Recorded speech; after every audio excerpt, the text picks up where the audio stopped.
हम लोग हर व्यक्ति इस जगत में सुख चाहता है कि नहीं। और कोई भी कार्य कर रहा है उसके पीछे अवधारणा यही होती है कि इसके द्वारा हमको सुख की प्राप्ति होगी। लेकिन हम देखते हैं इस जगत में कि सुख की प्राप्ति, दुख की निवृत्ति होती नहीं है और सुख की प्राप्ति नहीं होती। दुख की निवृत्ति, दुख दूर जाता नहीं है और सुख की प्राप्ति होती नहीं।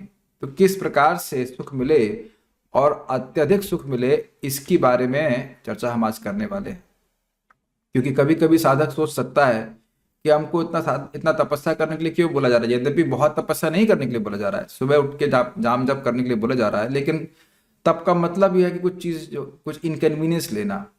तो इसका क्या प्रयोजन है, क्यों करें? इस पे ऋषभ देव भगवान विष्णु के अवतार हुए और वह अपने 100 पुत्रों को बोल रहे हैं जो कि अत्यंत योग्य थे। श्रीमद् भागवतम 5वां स्कंद 5वां अध्याय पहला श्लोक। ऋषभ उवाच नायम देहो देह भाजाम नृलोके कष्टान कामान हरते विडभुजाम ये तपो दिव्यम पुत्र का ये न सत्वम शुद्ध्येद यस्माद् ब्रह्म सौख्यम त्वनंतम। ऋषभ देव ने कहा, ना अयम देह, अयम मतलब ये, जैसे दिखा रहा है ये जो देह है। अब आप लोग को मान लो इंगित करो कि ये जो आप लोग की देह है, देह अयम देह, ये देह, ये मनुष्य का देह है।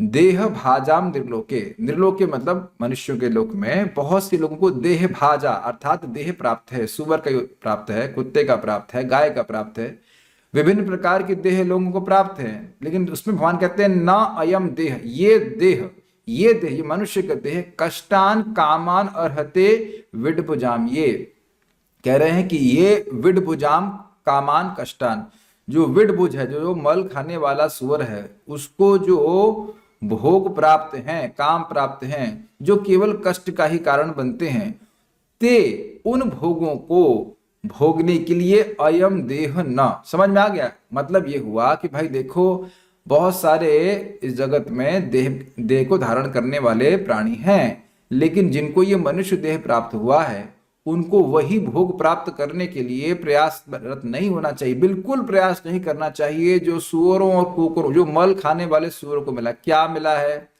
आहार। सुअर भी आहार खाता है, मल खा लेता है। निद्रा, वह भी सो लेता है, कीचड़ में सो लेता है और बड़े सुख से सोता है। आप देखेंगे नहीं कि सुअर कहीं पतला होगा, खूब मोटा ताजा रहता है, आराम से नींद आती है उसको। और अब अगर उसको स्त्री संग चाहिए तो सुअर ने भी पास में है, और उसके बाद अपनी रक्षा क्या करेगा? उसके बाद रक्षा करने के लिए कुछ है ही नहीं। तो पॉइंट इज दैट कि कोई चिंता नहीं होती। किसी सुअर को आप सूखा सूखा नहीं देखेंगे, सब सुअर जो है बहुत अच्छे से खुशी खुशी रहते हैं, मोटे ताजे। तो कह रहे हैं कि क्या ये जो देह है ये बिल्कुल भी सुअरों को प्राप्त भोगों को प्राप्त करने के लिए नहीं है। तो क्या करें? तो पहले कहते हैं तप दिव्यम पुत्र का। यहाँ पे जो का शब्द है ये सूचित करता है कि भगवान बड़े स्नेह से अपने बच्चों को बता रहे हैं। यानी कि देखिए, करने के लिए बोल रहे हैं तप, और संबोधन कर रहे हैं पुत्र का। हे मेरे पुत्रों, तुमको मैं सूत्र बता रहा हूं कि तुम लोग तपस्या करो। तो क्या करें? शीर्षासन में खड़े हो जाएं? तो कहते हैं नहीं, दिव्य तपस्या करो। कुछ लोग आप देखेंगे, कुछ लोग ऐसी तपस्या करते हैं कि यहाँ से इस गाल से एक लोहे की सलाख लेंगे और इधर से फाड़ के उधर कर देंगे और ऐसे घूमते रहते हैं, या कपड़ा रहित होकर घूमते रहता है। इस तरह की तपस्या करने के लिए भगवान नहीं बोल रहे हैं। देखिए, तप का मतलब होता है मन को समाहित करना, और दिव्य लगा दें तो हो जाएगा क्या? भगवान। भगवान से संबंधित वस्तु ही दिव्य होती है। तो दिव्य तपस्या का अर्थ हुआ कि अपने चित्त को भगवान में लगाना। और यही बात भगवान श्री कृष्ण बोलते हैं ना, मन मना भव मद भक्तु मदयाचि माम नमस्कुरु, मुझको नमस्कार करो, मेरे भक्त बनो, मेरी पूजा करो और मुझे मन को लगाओ। ये तपस्या करो। तो आप पूछेंगे भाई, मान लो लड़के पूछे भाई इस तपस्या से क्या हो जाएगा? तो कह रहे हैं ये ना सत्वम शुद्धेत, जिससे तुम्हारा सत्व शुद्ध हो जाएगा। सत्व का अर्थ क्या हुआ फिर? सत्व का अर्थ हुआ हमारा चित्त, हमारा हृदय।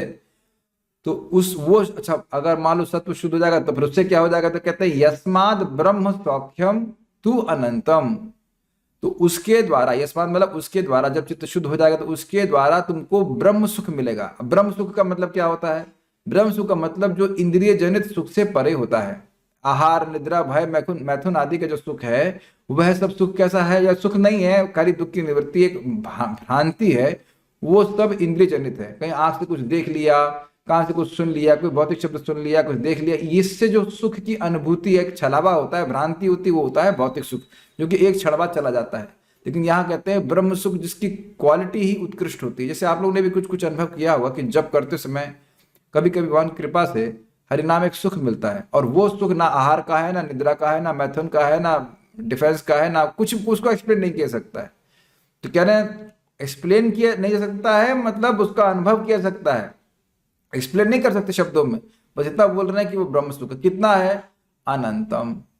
एक तो गुण, मतलब गुणवत्ता की दृष्टि से अद्भुत है और मात्रा की दृष्टि से भी अद्भुत है। और जो भौतिक सुख है वह गुणवत्ता में हीन है, निकृष्ट है, इंद्रिय जनित है, और साथ साथ उसकी मात्रा बहुत कम है। आप देखेंगे कि भोग भोग मन माया बोलती है बहुत बहुत अच्छा है, बहुत अच्छा है, ये खा लो, वो छू लो, और जब व्यक्ति करने बैठता है तो अरे इसमें तो कुछ है ही नहीं, बस इतना सा, इतने से के लिए हम इतना इतना सोच रहा था मन, और मिलता बहुत थोड़ा सा है।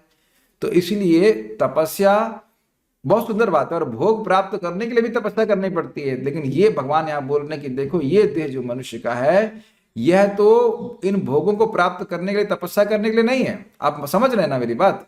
लोग आदमी पैसा कमा रहा था, क्या तपस्या नहीं करना पड़ता? तो कहते हैं नहीं, इन भोगों को प्राप्त करने के लिए तुम्हें तपस्या करने की जरूरत नहीं है। ये तो मल खाने वाले सुअर को बिना तपस्या के ही प्राप्त हो जाता है। तुमको इस सुविधा दी गई, केवल मनुष्य जीवन में सुविधा दी जा रही है कि तुम दिव्य तपस्या करो, जिसके द्वारा चित्त तुम्हारा शुद्ध हो जाए। अब आप कहेंगे भाई इसका जबरदस्त से क्या मतलब है? देखो भाई, शास्त्र बोल रहा है, अग्नि पुराण बोल रहा है, ना नाम सम तप, ना नाम सम यज्ञ, ना नाम सम व्रत। भगवान के नाम उच्चारण के बराबर न तो कोई तप है, ना कोई यज्ञ है, और ना कोई तपस्या है। अब समझ में आ रहा है? और भगवान का नाम तो दिव्य है ही। तो जो व्यक्ति नाम उच्चारण कर रहा है उसको और कोई तपस्या करने की जरूरत नहीं है। और यही महाप्रभु बोले कलयुग में कोई तपस्या नहीं है, केवल भगवान के नाम का उच्चारण करना है। कुछ समझ में आ गया? भगवान ऋषभदेव ने बोला कि तपस्या करो, इससे तुम्हारा हृदय शुद्ध हो जाएगा और तुमको अनंत सुख मिलेगा। और महाप्रभु कह रहे हैं कोई तपस्या मत करो शास्त्र कह रहा है कि तपस्या करो, और सॉरी, भगवान का नाम जो है वही सर्वश्रेष्ठ तपस्या। तो क्या करना है तपस्या में? हरे कृष्णा कृष्णा कृष्णा हरे हरे, हरे राम राम राम हरे। ये बोलना है और उसको सुनने का प्रयास करेंगे। जितना ज्यादा सुनेंगे, वैसे तो देखिए बोलने मात्र से ही हमारा चित्त शुद्ध होता है, लेकिन जैसे ही सुनेंगे तुरंत उसका प्रभाव अपने चित्त पे देखेंगे। और इसका प्रभाव क्या होगा? अगर हमारा चित्त शुद्ध हो जाएगा तो उसका क्या प्रभाव होगा? तो देखिए प्रभाव ऐसा अनुभव करेंगे, आपकी ये जो भोग बुद्धि है कि मैं इंद्रियों के द्वारा भोग प्राप्त करके सुखी हो जाऊंगा, ये नष्ट हो जाएगी। और ये अहमता की भावना कि मैं ये देह हूं, ये नष्ट हो जाएगी। और ममता कृष्ण के प्रति हो जाएगी, ये प्रत्यक्ष व्यक्ति दिखने लग जाएगा। और धीरे धीरे करके आप अपने जीवन में देखेंगे, पहले मन में शांति आने लगती है, फिर आध्यात्मिक सुख की अनुभूति होने लगती है। जब हमारा हृदय पूरी तरह शुद्ध जाएगा तो हम अनंत सुख को प्राप्त करेंगे। अब एक और इंटरेस्टिंग बात है, थोड़ा मैथ्स पढ़ा लेते हैं। भाई मान लीजिए ऊपर 1 लाख है और नीचे अनंत है, तो 1 लाख को अगर अनंत संख्या से आप डिवाइड करेंगे तो कितना रिजल्ट आएगा? आएगा 0। और कहे कि 1 करोड़, तो 1 करोड़ को भी नीचे अगर आप इन्फिनिटी से डिवाइड करेंगे तो हो जाएगा 0। कहने का अर्थ ये है कि हम जो भी तपस्या कर रहे हैं वो असीमित नहीं है। हम लोग असीमित काल तक तपस्या नहीं करेंगे, हम लोग कुछ सीमित काल तक ही तपस्या करेंगे। मान लो कहते हैं 1 जन्म, 2 जन्म, 5 जन्म। 5 जन्म का मतलब कलयुग में क्या हुआ? 500 साल। 500 साल ले लीजिए, 1000 ले लीजिए, 10,000 ले लीजिए, अभी तो हमने इतना किया नहीं, तब इतने लाभ हम अनुभव कर रहे हैं। तो अब बताइए, मान लो 1000 साल भी लगते हैं और हमारा चित्त शुद्ध हो जाता है और हमको अनंत सुख मिलता है, तो कोई आपने तपस्या किया? पेमेंट तो 0 ही किया ना आपने। मेरी बात समझ रहे होंगे आप? पेमेंट तो कुछ भी नहीं किया, सस्ते में मिल गया। और वो भी महाप्रभु की कृपा से एक ही जन्म में भी शुद्ध हो सकते हैं, प्रभुपाद की कृपा से।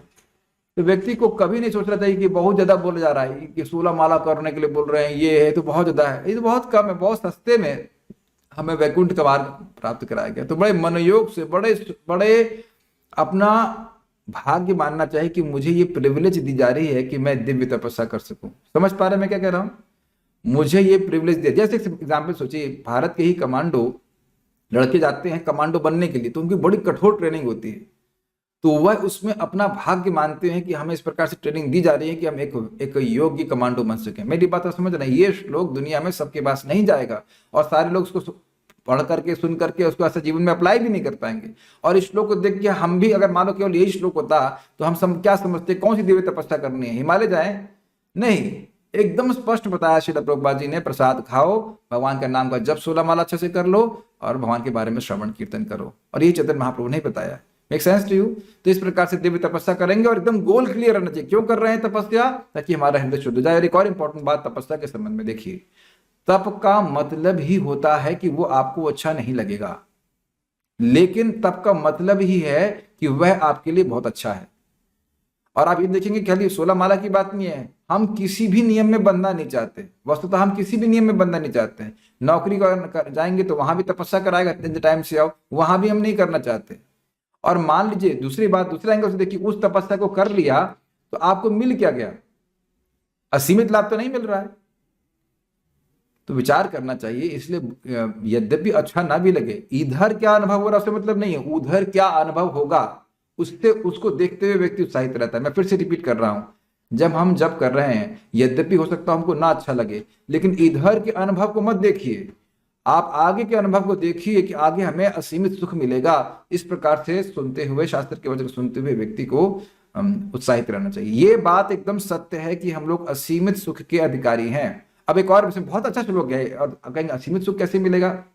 देखिए, जब जीव के हृदय में प्रेम जागृत हो जाता है तो भगवान की कोई भी भक्ति करे, चाहे स्मरण करे, चाहे वो कीर्तन करे, चाहे वो श्रवण करे, उसको असीमित सुख मिलता है। अब तो एकदम क्लियर है। तो जैसे श्रवण आदि शुद्ध चित्त करिबे उदय, नित्य सिद्ध कृष्ण प्रेम साधु कबु नोय, श्रवण आदि शुद्ध चित्त करिबे उदय। क्लियर आ रही सारी इक्वेशंस? तो यहाँ बोल रहे हैं चित्त को शुद्ध करो, और हमारा हम क्या सुनते हैं, चित्त शुद्ध हो। भक्ति हमारे हृदय में पहले से विद्यमान है, हम सब लोग भगवान के प्रेमी हैं, लेकिन वो कवर्ड अप है। तो चित्त जैसे जैसे शुद्ध हो जाएगा, वैसे वैसे भक्ति जो हृदय में पहले से विद्यमान है वो प्रकट होती चली जाएगी। और जैसे जैसे भक्ति बढ़ती जाएगी, वैसे वैसे भक्ति का सुख अनुभव होता चला जाएगा। पूरी तरह भक्ति प्रकट हो जाएगी तो अनंत सुख मिलने लग जाएगा। तो जो दिव्य तपस्या है उसका उद्देश्य ये होना चाहिए कि मेरी भक्ति प्रकट हो जाए। तो उसमें सबसे प्रबल साधन है भगवान के नाम का उच्चारण करना, श्रीमद् भागवतम को श्रवण करना इत्यादि। तो सबसे ज्यादा प्रबल साधन है तार मध्य सर्वश्रेष्ठ नाम संकीर्तन। सबसे ज्यादा प्रबल साधन है भगवान के नाम का उच्चारण करना। तो सारी 100 की सीधी बात यह है कि व्यक्ति को इस दिव्य तपस्या को, हरे कृष्ण मंत्र करने के लिए खूब उत्साहित होना चाहिए, आगे रिजल्ट देखते हुए कि इससे हमें कितना बड़ा लाभ होगा। और एक और बात, जब हम कर रहे हैं तो देखिए हमें स्वयं चेक करना है कि हम सोए नहीं, हमारा उच्चारण ठीक से हो, और फिर ये सब हो जाए तो उसके बाद कम से कम हम श्रवण ठीक से कर सकें, ताकि जल्दी से जल्दी मेरा चित्त शुद्ध हो और हम भगवान के भक्ति के अनंत सुख को प्राप्त कर सकें। So stop here. Hare Krishna. Thank you.